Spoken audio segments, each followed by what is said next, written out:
आज हम दोस्त फुल लेक्चर में केमिकल इक्वेशन और स्टोइकियोमेट्री के बारे में पढ़ेंगे। तो सबसे पहले जानेंगे दोस्त ये केमिकल इक्वेशन होता क्या है। देखिए दोस्त, जब आपका रिएक्टेंट प्रोडक्ट में बदल जाता है तो उसी को हम लोग केमिकल इक्वेशन कहते हैं। तो सबसे पहले जानेंगे दोस्त ये केमिकल इक्वेशन है क्या। इसका जनरल लैंग्वेज हो गया दोस्त,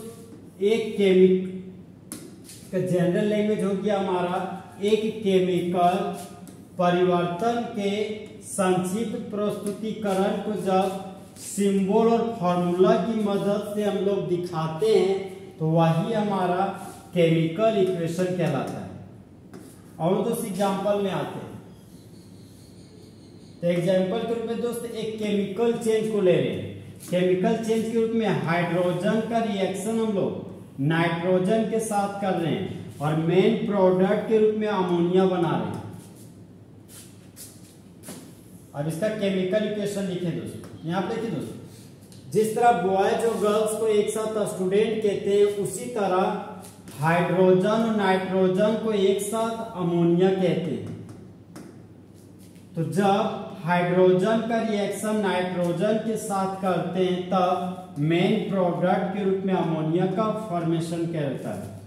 देखिए दोस्त, एरो के टेल में जो होता है वह हमारा प्रोडक्ट कहलाता है और एरो के हेड साइड जो होता है वह हमारा प्रोडक्ट कहलाता है और एरो के टेल साइड जो होता है वह हमारा रिएक्टेंट कहलाता है। तो जिस तरह दोस्त मेरे क्लास के दो कंपोनेंट है बॉयज एंड गर्ल्स, उसी तरह रिएक्टेंट के भी दो कंपोनेंट है। जो शुरू में लिखा हुआ है वह सबस्ट्रेट है और जो बाद में लिखा हुआ वह हमारा रिएजेंट है। प्रोडक्ट भी आपका दो प्रकार का होता है, एक मेन प्रोडक्ट और एक आपका बाय प्रोडक्ट होता है।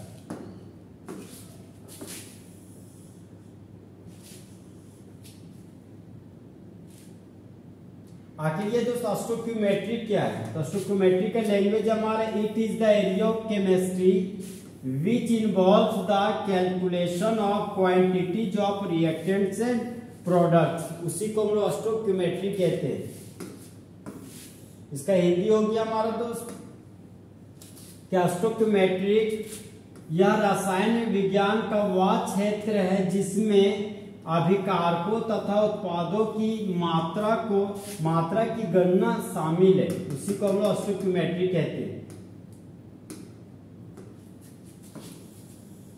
हेलो दोस्तों, स्टोइकियोमेट्रिक कोएफिशिएंट के बारे में पढ़ेंगे। तो स्टोइकियोमेट्रिक कोएफिशिएंट हमारा दोस्त एक तरह का नंबर है जिसे लिखा जाता है रिएक्टेंट और प्रोडक्ट के आगे में, कहां पर, एक बैलेंस्ड केमिकल इक्वेशन में। तो वही हमारा स्टोइकियोमेट्रिक कोएफिशिएंट कहलाता है।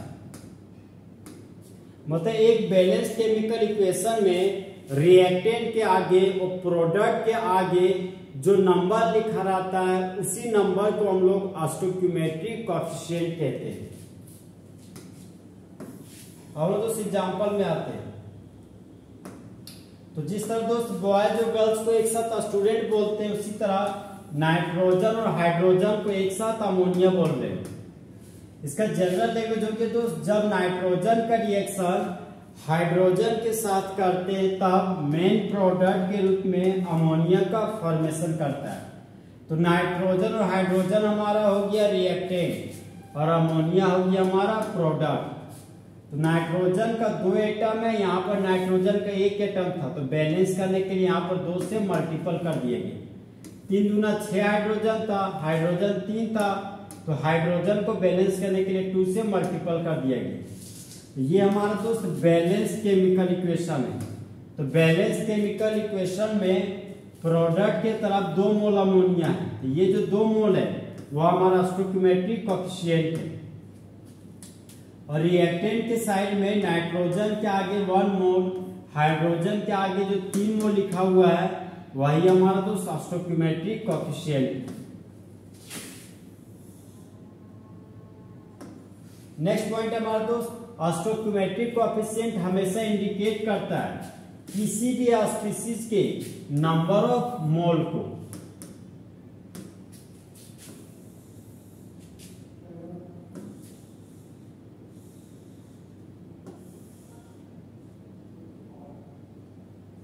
नेक्स्ट पॉइंट है हमारा दोस्त स्टोइकियोमेट्री प्रॉब्लम का सॉल्यूशन।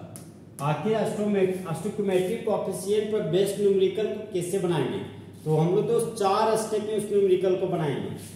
स्टेप नंबर 1 हमारा दोस्त सबसे पहले हम लोग राइट बैलेंस केमिकल इक्वेशन, सबसे पहले हम लोग संतुलित समीकरण को लिखेंगे।